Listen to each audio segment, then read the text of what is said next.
Let's just get right into it. We all talk about the cloud, right? It sounds weightless, wireless, kind of magical. But that's probably one of the biggest misunderstandings of our time. And that's what we're here to do today. We're going to pull back the curtain on that idea. Because the internet doesn't live in the sky. It lives in a physical, surprisingly fragile network at the bottom of the deep, dark ocean. Just listen to these words. This is from someone on one of Tonga's outer islands after a volcano erupted back in 2022. For days, they had no idea what happened to their own country's main island, just a few hundred miles away. They were totally in the dark. This isn't some story about your Wi-Fi being a little slow. This is about what happens when the literal, physical foundation of our modern world gets completely and violently ripped apart. So let's just lay it all out right from the top. In one corner, you have the idea of the cloud, this notion that all our data just floats around us.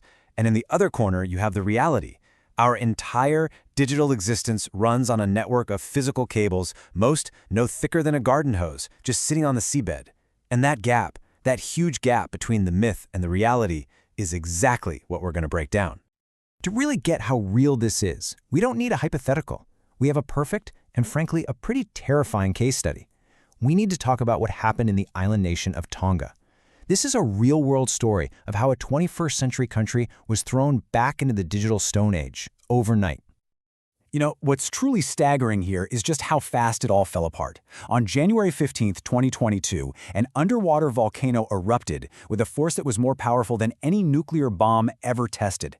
That blast triggered a massive underwater avalanche, rock and debris moving at 75 miles an hour, that literally ripped a 55-mile chunk out of Tonga's one and only international internet cable. In just an hour, the entire nation was digitally erased from the map. And the chaos was immediate. I mean, this wasn't about not being able to check social media. The ATMs went dead.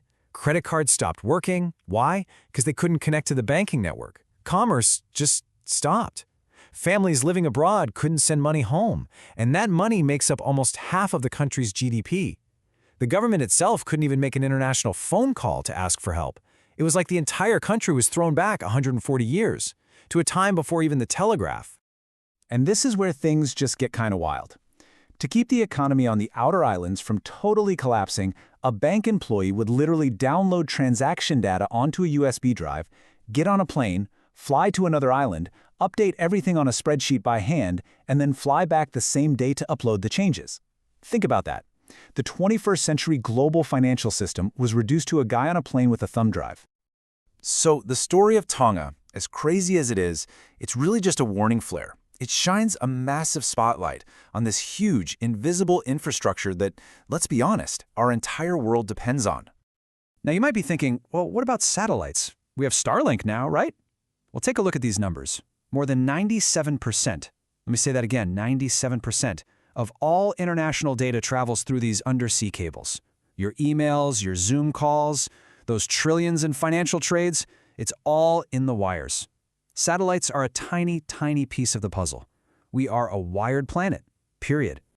And what's flowing through those wires? Well, among many other things, about $10 trillion. That's $10 trillion in financial transactions every single day. That's not just data. That is the literal lifeblood, the circulatory system of the entire global economy. The scale of this thing is just hard to wrap your head around. We've laid more than 870,000 miles of these fiber optic cables across the ocean floor. That's enough cable to wrap around the entire Earth more than 35 times. It is a staggering human achievement. So what is this thing that's so important? Well, for all its world-changing power, a subsea cable is, well, kind of delicate. People call it the garden hose of the global economy. Inside that hose, you've got glass fibers thinner than a human hair, shooting data across oceans as pulses of light. Sure, it's wrapped in steel and copper, but at the end of the day, it's an incredibly sophisticated, incredibly important piece of tech just sitting out in the open on the ocean floor. So, if this system is so critical and so surprisingly fragile, you can probably guess what's coming next. The big threats are no longer just about earthquakes or accidents. We are entering a new phase. The bottom of the ocean is becoming a hidden battlefield. For decades, the biggest worry was, a ship dropping anchor in the wrong spot or a clumsy fishing trawler snagging a cable. But that's not the game anymore. Intelligence agencies, military leaders, they're all sounding the alarm.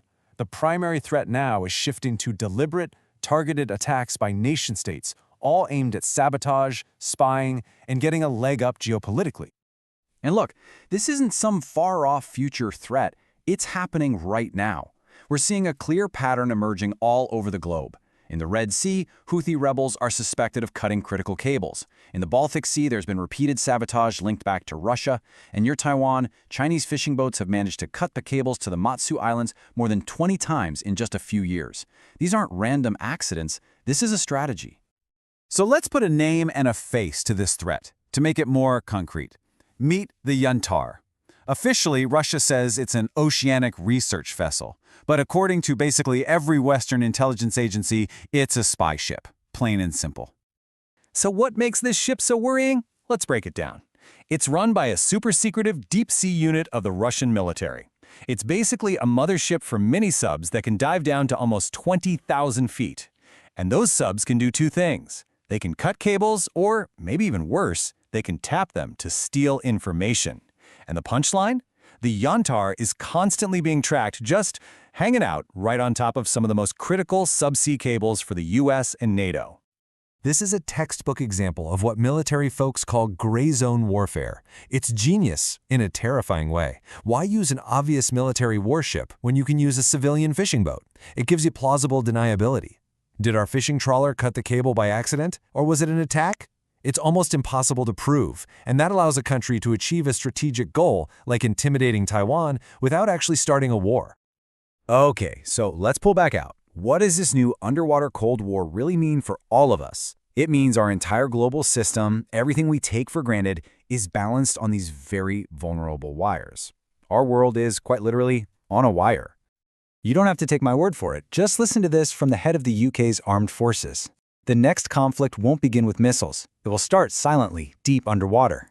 He's saying the first move in a major war won't be a big, loud explosion. It'll be a quiet, invisible cut on the ocean floor. This is now considered a primary act of modern warfare. And if you think that sounds like an exaggeration, just look at how deep the dependency runs in our financial system. The SWIFT network for international bank transfers, 98% dependent on cables. Cloud services that run our companies, 99.99%. High-frequency trading where a millisecond is worth millions, it is totally 100% dependent. There is no plan B. There is no viable backup. So let's just play this out. Let's run a nightmare scenario, the kind that militaries are actually wargaming. It starts with a few coordinated, simultaneous cuts in key choke points, the Mediterranean, the North Sea, the South China Sea. Instantly, global bandwidth plummets by over 40%. Trading algorithms that run the stock market go haywire. Markets are forced to halt. International payments freeze solid. And just like that, you've kicked off a global financial crisis. Not with a market crash, but with a pair of cutters on the ocean floor. Which brings us right here to this final, pretty chilling question. We've built our entire world on an internet we think of as an invisible cloud, when in reality, it's a bunch of vulnerable garden hoses lying on the seabed, and those hoses are now a primary target in a silent global conflict. So you have to ask yourself, if the first shots of the next war won't be a missile launch, but a quiet snip deep underwater, are we even remotely prepared for that?